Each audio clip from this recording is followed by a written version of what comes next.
Bonjour à tous, bienvenue sur cette nouvelle vidéo dédiée au tarot de Marseille. Aujourd'hui, je vais vous montrer un tirage réalisé avec les figures, aussi appelées cartes de cour ou honneur, que vous connaissez maintenant, valet, reine, roi, cavalier. Et on va utiliser aussi les arcanes majeures. Donc pour faire ce tirage, vous aurez besoin de deux paquets. Le paquet de 16 figures, valet, reine, roi, cavalier, et le paquet de 22 arcanes majeures. Alors, petite mise en situation, je vais vous faire un compte-rendu de consultation que j'ai eu hier avec Magali. Donc Magali qui est venue me voir car elle est totalement perdue. Elle a 3 prétendants, entre guillemets, et elle ne sait pas vraiment à quoi elle peut s'attendre avec chacun d'entre eux et qu'est-ce qu'il faudrait éventuellement faire par rapport à chacune de ces personnes. Donc, je vais utiliser ce tirage que je vais vous montrer, tout de suite. Je remercie Magali, évidemment, pour sa confiance, son écoute, sa gentillesse, et je vais vous montrer le tirage tout de suite. Là, le principe, c'est d'utiliser une carte de figure pour chaque personne concernée. Je mets Magali à part. Donc là, vous avez 3 cartes de figure qui vont représenter les 3 prétendants potentiels, on va dire, qui gravitent autour de Magali.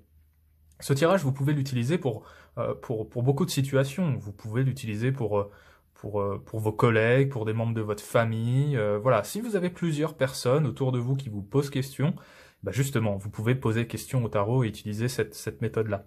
Donc là, nous avons 3 figures qui vont représenter les 3 prétendants potentiels et les 3 arcanes majeures qui sont tirés en dessous, qui vont représenter là plutôt le conseil du tarot, qu'est-ce qu'il faudrait faire, comment il faut se positionner par rapport à eux. Éventuellement ce qu'on peut attendre de la suite, mais ça c'est plutôt l'objet d'un prolongement de ce tirage. Là j'ai vraiment synthétisé, j'ai simplifié le tirage, il y avait plus de cartes à la base, je l'ai simplifié pour la vidéo. Donc on va dire que l'arcane majeur représente simplement le conseil du tarot, voilà, aussi simple que ça. On va commencer, donc on va parler de la personne numéro 1. Donc là, vous avez bien compris qu'on a le bonhomme 1, le bonhomme 2, le bonhomme 3. Bonhomme 1, reine de coupe, qu'est-ce qu'on peut dire de lui? Moi je vois une forme de sincérité dans ses sentiments, donc peut-être qu'il a du mal à les exprimer, c'est très possible. On voit que la coupe de la reine est fermée. Mais sinon, c'est honnête. Moi, je vois quelqu'un qui est honnête dans son rapport au sentiment. Donc, pas grand-chose à signaler de ce point de vue-là, si ce n'est qu'effectivement, le manque d'expression peut parfois être un peu problématique. Peut-être qu'il cache un peu aussi ce qu'il ressent. Peut-être qu'il cache certaines choses, qu'il a peur d'être blessé. Voilà, on a un peu ça aussi dans la reine de coupe. Le chariot en dessous nous indique que tous les voyants, a priori tous les voyants, alors tous les voyants, pas les voyants, pas les médiums, hein. Ouais, tous les voyants sont au vert, on va dire que tout va bien pour continuer cette relation avec lui. Alors c'est un peu plus complexe que ça, parce que le chariot, vous avez une forme de dualité, ou 2 chemins qui peuvent s'ouvrir. On a les 2 petits visages sur les épaules du chariot, et les 2 chevaux. Donc j'y reviendrai par la suite. Je reviendrai par la suite sur ce point précis. La tendance me paraît plutôt bonne avec lui, mais le tarot nous dit, allez, avec lui, il faut foncer, quoi, faut y aller, là, faut plus se poser de questions, donne-toi une direction, donne-toi un cap. Prétendant potentiel numéro 2, le valet de denier. Donc là, cette personne-là est symbolisée par le valet de denier. Là, par contre, je vois pas vraiment une relation amoureuse. Il y a autre chose qui se joue là. Moi, je pense qu'il y a quelque chose qui est plus de l'ordre de l'ego. D'ailleurs, on voit que ce valet de denier est un peu maladroit. Il est un peu dans l'hésitation sur le plan. Bon, un peu. Là, on parle du plan matériel parce que c'est le denier, mais c'est pas uniquement ça, hein. Le denier, ça va être le corps, ça va être l'ego, donc ça va être beaucoup de choses. Moi, je pense qu'il sait pas trop ce qu'il veut, ce valet de denier, et qu'il est peut-être prêt à acheter une forme d'affection, peut-être celle de Magali justement. Peut-être pour se sentir moins seul ou pour sortir d'une phase compliquée. On a l'impression, et ça m'est confirmé d'ailleurs par Magali, qui me dit que elle culpabilise parce qu'elle a l'impression qu'elle utilise ce jeune homme-là, qu'elle utilise ce valet de denier. J'ai l'impression qu'il l'utilise lui aussi. Vous voyez, il y a ce côté un peu de... On fait un troc, quoi. Chacun nous apporte quelque chose qu'on n'a pas. Donc moi, je rassure Magali en disant, bah, si tu penses que tu l'utilises, lui aussi, inconsciemment, tu utilises aussi. Hein. Peut-être que vous rendez service mutuellement. Mais je parlerai pas d'une relation amoureuse. Je vois pas de vrais sentiments au sens noble du terme, quoi. C'est assez confirmé d'ailleurs par le tarot lui-même, qui nous parle de l'ermite ensuite, en conseil. Donc voilà, peut-être progressivement prendre de la distance. C'est d'ailleurs ce que commence à faire Magali depuis un certain temps. Donc elle me le confirme là aussi. Il y a un éloignement progressif avec cet homme-là, qui a certainement eu son utilité au sens large pendant une période de vie. Mais pour une histoire sentimentale de long terme, c'est pas vraiment le candidat le plus probable, on va dire. Donc je vais le retourner. Hop. Il nous en reste un dernier à voir. Le dernier prétendant potentiel, bonhomme numéro 3. Je ne donne pas les prénoms, vous me comprendrez. Qui est symbolisé là par le cavalier de coupe. Le cavalier de... Alors là, c'est un petit peu plus technique. Le cavalier de coupe, ça peut être un candidat très intéressant sur le plan affectif, émotionnel. Ce que me dit Magali, au début, elle me dit, moi j'ai l'impression qu'au début je l'intéressais, que maintenant il m'a friendzoné, qu'il s'intéresse plus trop à moi. C'est pas vraiment ce que moi je vois. Par contre, je vois de ce cavalier de coupe qu'il est en fin de cycle affectif. Donc là, avec une autre personne, là, qui n'est pas Magali. Hein. Là, il est en fin de relation, par exemple. Le cavalier termine une histoire, termine un chemin. Donc on voit bien ça dans ce cavalier qui est en train de clôturer un cycle, qui a beaucoup à offrir. On voit la coupe grande ouverte, mais je pense que c'est pas tout de suite.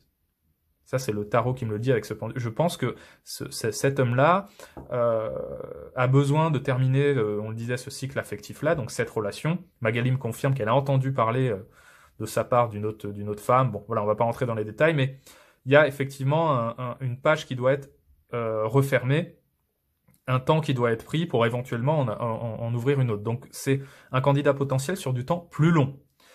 C'est d'ailleurs confirmé par le tarot. Le conseil du tarot, le pendu ne fait rien. Pour l'instant, ne fait rien, peut-être ne nourrit pas plus cette relation qu'elle ne l'est déjà, reste, voilà, n'agit pas, ne prend pas de véritable décision par rapport à lui, c'est peut-être pas le moment. Voilà, c'est pas le moment. On a besoin de laisser le temps faire les choses.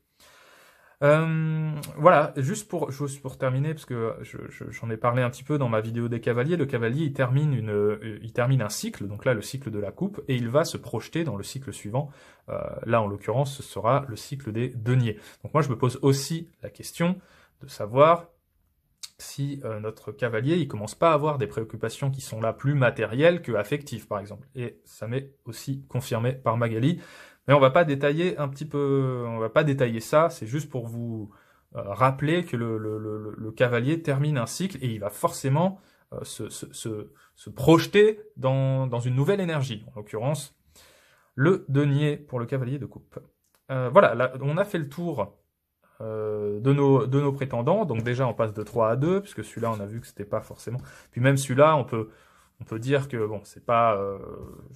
la probabilité est moindre quand même. Donc il nous en reste un, vous voyez, on a fait une sorte d'écrémage, alors c'est vraiment pas le bon terme, mais vous avez compris le principe. Je reviens sur mon chariot. Le chariot, cette dualité, ces deux chemins qui s'ouvrent. J'ai fait un tirage complémentaire à Magali, en plus de ça. Ça c'est important, ce tirage ne se suffit pas toujours à lui-même, il faudra compléter par d'autres tirages. Donc moi j'ai fait une tendance uniquement pour Magali. J'ai fait une tendance chronologique à 5 cartes, assez classique, pour voir un petit peu ce qui apparaissait pour elle et pour elle uniquement. Je vous donne pas tout le détail, mais la première carte c'était l'étoile. L'étoile chariot, on est sur le même degré numérologique, et on a un peu cette dualité dans l'étoile aussi. On a ce côté deux chemins qui s'ouvrent à Magali. Je pense qu'elle va devoir faire un choix, Magali, mais que pour l'instant, elle doit peut-être réfléchir au fait que si elle maintient plusieurs relations un petit peu en parallèle comme ça, c'est qu'elle doit forcément y trouver, même inconsciemment, un intérêt. Et ça, j'en parle à Magali, c'est important parce que c'est quelque chose qui ressort un petit peu des cartes. Quels sont ses besoins là par rapport à chacune de ces personnes? Elle va piocher un petit peu chez l'un, chez l'autre, ce qui peut l'aider, elle, peut-être à combler un vide qu'elle n'arrive pas à combler elle-même. Voilà, il y a plusieurs interprétations possibles. Donc là, le tarot dit, attention, tu peux très bien continuer pour l'instant à jongler, entre guillemets, avec ces deux personnes-là. Là, on est dans le 2, là. On n'est pas dans le 3, 4, 5. On est dans le 2. Les deux jarres, les deux chevaux. Donc, tu peux continuer éventuellement à jongler avec ces deux personnes-là, mais le temps de comprendre qu'est-ce que tu cherches chez chacun d'entre eux. Et ensuite, tu devras prendre un choix. Tu devras faire un choix, prendre une véritable décision. Mais déjà, il faut comprendre. Qu'est-ce que tu vas chercher un petit peu à droite et à gauche comme ça? que tu n'as pas, ou peut-être que, d'ailleurs Magali m'a fait rire à la fin, elle me dit, bah, j'aimerais bien trouver quelqu'un qui combine les deux en même temps, voilà, donc c'est un autre sujet. Voilà pour cette méthode de tirage que je vous ai présentée là de manière directe, succincte, en 10 minutes. Donc je suis content parce que l'objectif c'est de vous montrer des mises en situation que vous pourrez réutiliser facilement. Donc essayez, et comme toujours, n'hésitez pas à mettre des commentaires si ça vous plaît, si ça vous parle, si vous avez essayé et que que vous aimez bien ça. Voilà, n'hésitez pas à adapter. Toutes les méthodes que je vous présente sont faites pour être adaptées vraiment à votre pratique tarologique. Et ben moi j'en ai terminé là. Alors je reviendrai vers vous très vite, très bientôt dans quelques jours, parce que j'ai une grande nouvelle à vous annoncer. Donc ceux qui me suivent savent peut-être de quoi je parle, mais je vous dirai ça dans quelques jours dans une nouvelle vidéo. Merci à tous de vous abonner à la chaîne si ça vous a plu. Vous serez ainsi notifié de toutes les nouvelles vidéos, et moi je vous dis à très bientôt autour du tarot.